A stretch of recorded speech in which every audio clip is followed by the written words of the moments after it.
Binibigyan kita ng pagkakataon, Daniel. Eh, balik mo yung pera ko. Ayaw din kita yung pakulong. Then, nahawa ko kay nanay sa kay tatay. Oo. Hindi mo pa alam, tinatanong ko lagi pag nag-usap ni OJ. Tinatanong ko pa rin si nanay. Dahil tinuri ko nanay yan. Kaya lang, hindi lang ako makapagpadala ng pera, pare. Dahil itong taon na to, lagi ako nawalan ng trabaho. Alam ko na nangyari kay nanay. Pero kahit hindi ako nakatulong sa financial, at least naalala ko pa rin si nanay.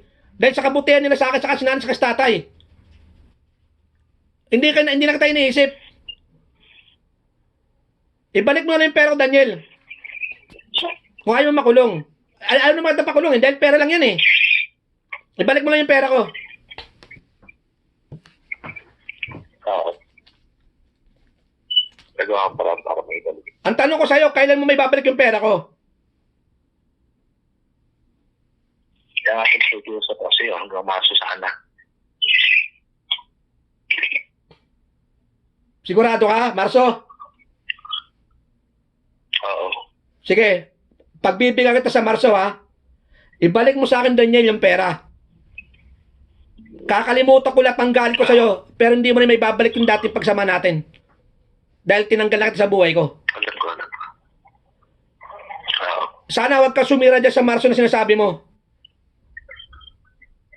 Oo. Aasahan ko yan, Daniel. Binibigyan pa kita ng pagkakataon. Dahil ngayon, sabi ka, nag-uumpisa ka na. Ano nangyari? Oo. Kauwi ko lang dito ng Pilipinas. Kaya nga, gawa mo ng paraan. Binibigyan kita ng pagkakataon. Ngayon, kung nagsisimula ka na, magbago ka na, huwag ka na manloko ng tao. Bumuo ka na ng pamilya mo. Bigyan mo ng direksyon yung buhay mo, putangin na mo. Bawa ka sa sarili mo. Sila nanay, matanda na. Si tatay, matanda na. Ano nangyari sa?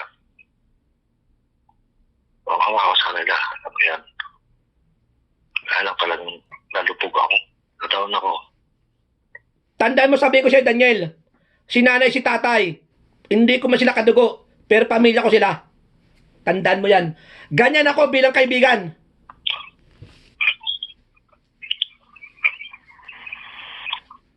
Pamilya ko sila. Yung mga magulang mo. Kahit hindi ko sila kadugo. Salamat. Salamat pa rin. Tuturing pa rin sila magulang. Wala naman sila kinalaman dito sa problema natin. Bakit ko sila idadamay? Hindi naman ako ganun sa'yo eh. Dinamay mo ako sa katrantaduhan mo eh.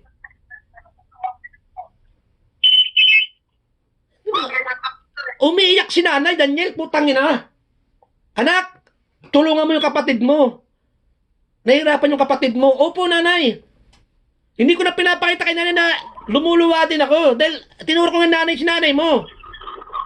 Umiyak si nanay. Tulungan daw kita. Dahil pati si Ate Grace nagkukwento sa akin kung anong pindadaanan mo. Kaya ako magwawa ko ng paraan. Pero yung mga time pala na yung putang ina, tinatantado mo na ako. Kaya napakasakit sa akin ng lahat ng pinagagawa mo sa akin. Kaya hindi mo ko masisisi kung minumura man kita. Pangit magmura sa kapwa. Alam ko yan. Pero hindi mo masisisi, Daniel. Alam ko naman yun.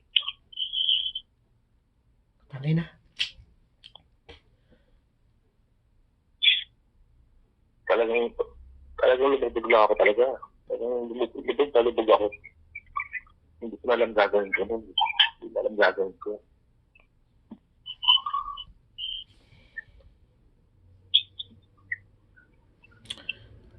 Anong petsa sa Marso? Marami ako. Hanggang katapusan ng Marso. Papapasukin ko lang yung summer. Aasahan ko yan, Daniel ha. Aasahan ko yan. Sana naman tumapad ka naman. Dahil kung tutusin, utang mo ng buhay mo sa akin pag nakulong ka. Dahil taga makukulong ka, taga ginawa mo sa akin. Kaya utang mo buhay mo sa akin. Dahil kung pag nakulong ka, anong mangyayari sa buhay mo? Paano yung girlfriend mo? Paano yung nagsisimula ka na para magkapamilya at magkaroon ng direksyon ng buhay mo? Yan ang isipin mo. Kaya yan din ang iniisip ko, kaya binibigyan pa rin kita ng pagkakataon. Ibalik mo na yung pera ko, tapos na usapan natin. Pero wag mo nang hilingin sa akin na maging magkaibigan pa rin ulit tayo. Alam ka, nandiyan niya ka. Dapat mo na ako intindihin, Daniel. Dahil grabe ang sakit na ginawa mo sa akin. Hindi ko lubos nga maisip. Hanggang ngayon, pag naiisip ko, paano yung nagawa sa akin to ng kapatid ko? Putang ina. Kahit sa isip ko, minumura kita. Totoo lang. Nagmumura ako. Bakit? Paano? Halos di ko lubos maisip. Alam mo yung pinagsama natin? Treasure sa akin yun, Daniel. Treasure yun. Hindi kayang tumpasan ng pera yun. Yung pinagsamaan natin. Magkatabi tayo natutulog. Sabay tayo kumakain. Araw-araw tayo magkasama. Kaya nga tinawag magsota tayo eh. Tapos ganyan. Pati yung grupo ko, wala, mga nagbago din. No? Basta yung mga tunay nila ugali, mga putang na nila. Marami na nangyari sa buhay ko, Daniel. Marami na nangyari sa buhay ko.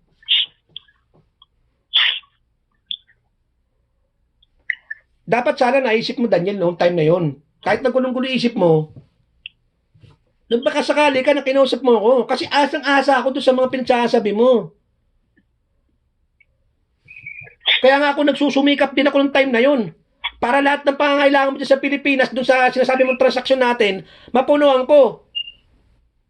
Hindi kagaya nito. Ito mga transaksyon ko sa Isabela, yon ang tunay at totoo. Nasamantalang doon, kapares mo lang din sila, nakilala ko rin sila sa out of town ko. Pero ngayon, napakalawak na ng mga negosyo ko doon. Salamat sa Panginoon at di ako pinabayaan. Nandun, ilan ang mga tauhan ko doon? Kulang ka 30 ang lahat ng tauhan ko doon. Yung sinasabi mong palayan, nangyari na sa akin yun, may sarili akong palayan. May palaisdaan pa. Harvest na ako next month. Kaya salamat sa Panginoon kung ano man nangyari sa akin. Napakabuti pa sa akin ng Panginoon. Dahil hindi ako nang agabyado ng tao. Daniel, ang dami kong tinulungan tao. Pero sa 100%, 60% tinarantado ako, niloko ako. Kagaya mo. Pero lahat yun, nabawi ko yung pera. Dahil alam nilang may kalalagyan sila sa akin. Pero ikaw, kahit na paano, inisip ko pa rin sila nanin si tatay. Yan na lang inisip ko. At binibigyan parang kita ng pagkakataon para baguhin mo sarili mo at bigyan mo ng direksyon ng sarili mo. Tangin na mo. Grabe ka. Gagat ako sa'yo na awa ko sa'yo. Hayop ka.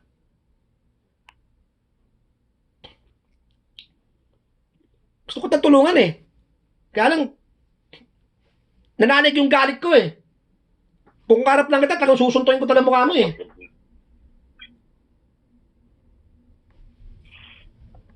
Tangin na.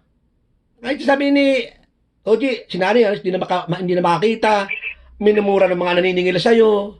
Awang-awa ko nun, Daniel. Kung alam mo lang.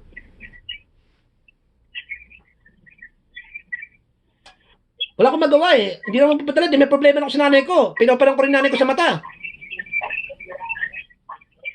Yung inaan yung si Charbel na dengue. Magkano binayaran ko? Isang kalating araw na, 36,000 binayaran ko.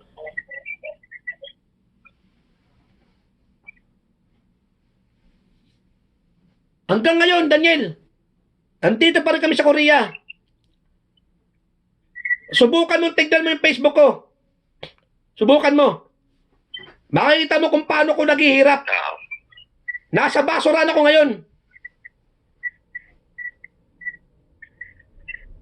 Makikita mo kung gaano ako naghihirap dito.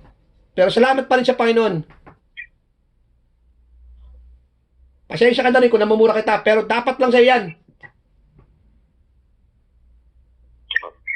Paano naiintindihan ko? Karapatan mo yun.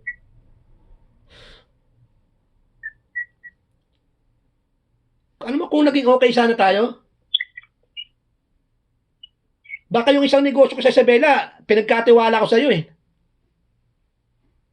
Kaya lang hindi eh. Kaya mabait pa rin ng Panginoon sa akin. Pauwi na ako, Daniel. Pauwi na ako. At sana naman, tuparin mo yung sinabi mo katapusan ng Marso. Tuparin mo. Pipilitin ko. Pilitin mo, wag mong pilitin. Gawin mo, tuparin mo yung sinabi mo sa akin. Kung ayaw mo rin malaman din nila nanay. Maawa ka naman ka na nanay, Daniel.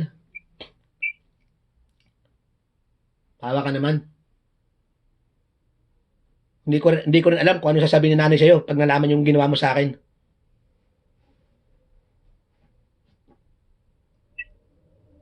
Isipin mo yun. Isipin mo na lang sila nanay. Kasi hindi talaga ako papayag, Daniel. Hindi ko makuha yung pera ko, Daniel. Dahil bawat sentimo niyan, pinaghirapan ko. Oo. Kaya Pipilitin ko gagawin. Ibalik sa'yo. gawin mo yan, pilitin mo. Humingi ka ng tulong kay Ate Grace. Dahil alam ko si Ate Grace nasa abroad na. Doon siya. Ha? Wala kayong problema niya ron. TNT siya. TNT. Wala kami pinagkaiba. Tenter rin ako.